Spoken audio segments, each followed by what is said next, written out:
Salut le collectionneur. Aujourd'hui, on va parler fiscalité sur les métaux précieux. Vous étiez nombreux à me demander qu'est-ce qu'il en était de la fiscalité sur les métaux précieux, que ce soit à l'achat ou à la revente. Je vais essayer d'y répondre pour toi dans cette vidéo. Alors, tout d'abord à l'achat. À l'achat, que ce soit pour l'or et pour l'argent, ce que tu peux retenir, c'est que globalement, il y a une exonération de TVA. Donc, tu ne payes pas de taxes à l'achat d'argent ou d'or, hormis quelques exceptions. Alors, pour te donner en gros les textes réglementaires, est considéré comme or d'investissement.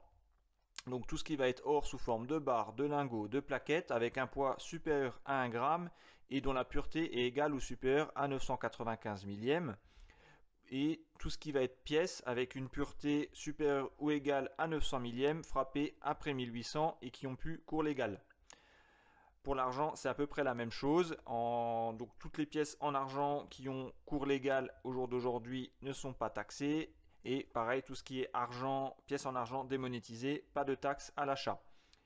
Les seules taxes que tu vas retrouver, ça va être par contre sur les lingots d'argent. Ici, tu as un lingot d'argent donc d'1 kg, bon, coulé en Suisse, etc. Ça, c'est considéré comme un métal industriel et donc soumis à la TVA. Donc quand tu vas acheter ce lingot, tu vas payer 20% de TVA à l'achat, plus encore une prime comme pour tout ce qui est argent physique. Donc ça, si tu veux acheter et investir dans de l'argent physique, franchement c'est à déconseiller parce que tu vas déjà être taxé de 20% minimum au moment de l'achat. Je t'ai mis à côté un deuxième lingot, comme tu peux le voir. Celui-là, il n'a pas de TVA, donc les 20% à l'achat, ils n'existent pas. Pourquoi? Parce qu'en fait, il a une valeur faciale. 10 livres, ce qui en fait qu'au sens fiscal, ça, c'est considéré comme une pièce ayant cours légal et non comme un lingot industriel. C'est valable également pour des plus petits lingots. Ici, une once en argent qui vaut 1 dollar. Donc ça, ce sont en fait les dragons chinois de la Purse Mint. Ça, c'est pareil, ça a cours légal, pas de TVA. Donc voilà ce qu'on pouvait dire en gros à l'achat des métaux précieux, hormis tout ce qui va être barres, lingots sans valeur faciale, considéré comme métal industriel, TVA à 20%. Pour le reste, pas de taxe. Pour ce qui est maintenant de la revente, alors là c'est un tout petit peu plus compliqué entre guillemets. Le plus important pour la revente, c'est qu'il faut savoir ce que tu as acheté et donc dans quelle catégorie ça fait partie. Donc à la revente, au niveau de la taxation, il y a plusieurs catégories. La première, c'est tout ce qui est métaux précieux. Donc métaux précieux, que ce soit de l'or, de l'argent ou du platine, qui se présentent donc sous plusieurs formes, que ce soit de la pépite, donc brute, au lingot, en passant par la feuille d'or, la feuille d'argent ou même le fil, ou les pièces de monnaie. Donc comme je te dis, après 1800, ça c'est considéré comme des métaux précieux.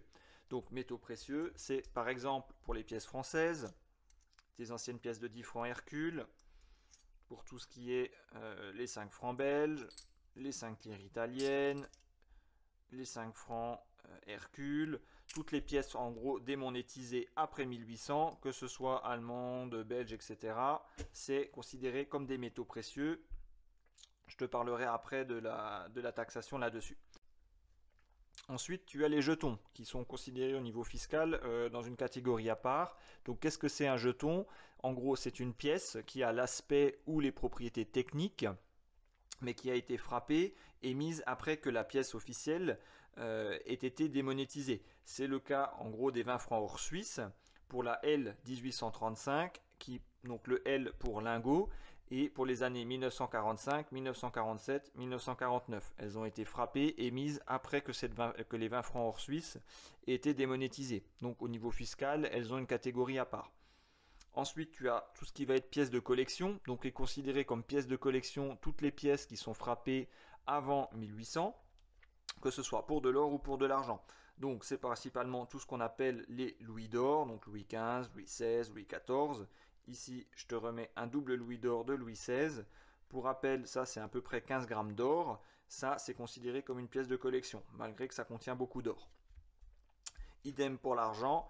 Là, ici, je t'ai mis un écu aux 3 couronnes de Louis XIV de 1709. Ça, c'est une pièce de collection, malgré que ce soit de l'argent et donc un métal précieux. Donc ça, c'est une catégorie à part. Et enfin, tu as tout ce qui va être pièces à cours légal. Donc, pièces à cours légal, c'est chez nous toutes les pièces qui sont émises en euros, pour l'étranger par exemple en dollars ou en francs dans certains pays. Donc, chez nous, ça c'est une pièce qui est à cours légal, donc les pièces de 1 once de la Philharmonique de Vienne, ça elles ont cours légal, donc elles ont une catégorie fiscale différente, en fait elles sont considérées comme des biens meubles et donc le régime fiscal est celui des plus-values sur les biens meubles et non le régime fiscal des métaux précieux.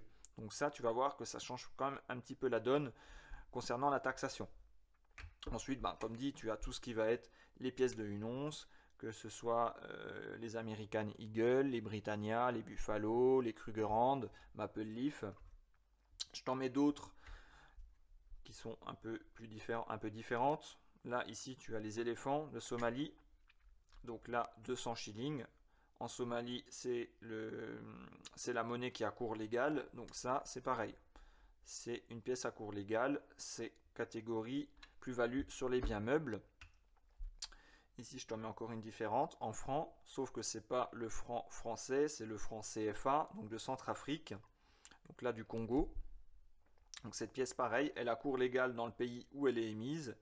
Donc elle a un régime fiscal différent. Donc voilà ce qu'on pouvait dire pour les catégories sur les métaux précieux. Maintenant, je vais te montrer sous forme de tableau. Donc concernant la fiscalité des métaux précieux à la revente. Donc pour les métaux précieux, tu peux soit choisir ce qu'on appelle le TMP, la taxe sur les métaux précieux, c'est une taxe forfaitaire de 11,5%, ou alors tu as le droit de choisir la taxe sur les plus-values, donc qui est taxée à 36,2% sur les plus-values. Tu peux l'appliquer uniquement si tu possèdes le scellé avec une facture d'achat, ce qui te permet de justifier l'origine de ta pièce et combien tu l'as acheté, et donc à ce moment-là de calculer quelle est la plus-value possible. Il faut savoir que cette taxe sur la plus-value, elle est dégressive au-delà de la deuxième année, donc de 5% par an, ce qui fait qu'au bout de 22 ans, tu es exonéré totalement sur la taxe sur les plus-values. Comme dit, il faut que tu aies au moins un scellé ou un justificatif d'achat pour pouvoir la faire valoir. Sinon, tu seras obligé de t'acquitter de la taxe forfaitaire des métaux précieux. Concernant tout ce qui concerne les bijoux, les jetons, les pièces de collection, tu as soit la taxe forfaitaire, soit la taxe sur les plus-values. Concernant la taxe forfaitaire, de toute façon, si tu as une transaction en dessous de 5 000 €, tu ne payes pas de taxe, tu as le droit de revendre, il n'y a pas de souci. Si tu as une transaction qui est supérieure à 5 000 €, tu t'acquittes, donc comme dit, soit de la taxe forfaitaire de 6,5%, ou alors de la taxe sur les plus-values, qui rejoint les mêmes caractéristiques que précédemment, c'est-à-dire donc dégressif de 5% au-delà de la deuxième année et au bout de 22 ans complètement exonéré. Idem, il faut que tu aies un justificatif d'achat pour pouvoir justifier de ce que tu vends. Et enfin, pour tout ce qui est dit bien meuble, donc les pièces à cours légal, là, elle est uniquement assujettie à la taxe sur les plus-values. En sachant que si tu vends en dessous de 5 000 €, tu n'as pas de taxe à payer. Si tu vends pour une transaction supérieure à 5 000 €, tu as la taxe de 36,2% sur les plus-values. Idem, dégressif dans le temps, exonéré au bout de 22 ans. Cette taxe-là, cette décote de 5 000 €, je ne te l'ai pas dit avant, mais c'est valable tous les 30 jours. Donc tous les 30 jours, tu as le droit de vendre pour 5 000 € de métaux précieux, si c'est des pièces à cours légal, donc dit à bien meuble, donc que ce soit de l'or ou de l'argent. Donc toutes les pièces de 1 once en argent, toutes les pièces de 1 once ou dixième d'once en or font partie de ce régime-là. Et donc tu vois que ça peut être intéressant de pouvoir revendre en petite quantité sans forcément payer de taxes. Comme je te l'ai dit avant, dans beaucoup de situations, tu as la taxe sur les plus-values qui nécessite soit d'avoir un scellé, soit d'avoir une preuve d'achat, donc une facture. Bien évidemment, ça s'applique principalement pour les professionnels. Je ne suis pas là pour te dire qu'il faut absolument vendre uniquement aux particuliers.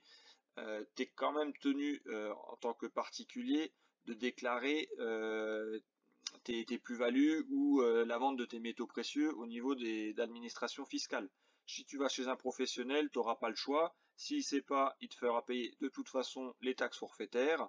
S'il peut, éventuellement les taxes sur les plus-values, il faut voir si c'est plus ou moins intéressant, en sachant que la taxe sur les plus-values rejoint à peu près celle des métaux précieux au bout de la 16e année, entre 15 et 16 ans.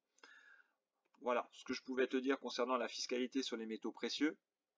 Bien sûr, si tu as des questions ou des zones qui ne sont pas claires pour toi, n'hésite pas à me le faire savoir en commentaire, j'essaierai d'y répondre pour toi. abonne-toi si ce n'est pas encore fait et je te dis à bientôt pour une prochaine vidéo.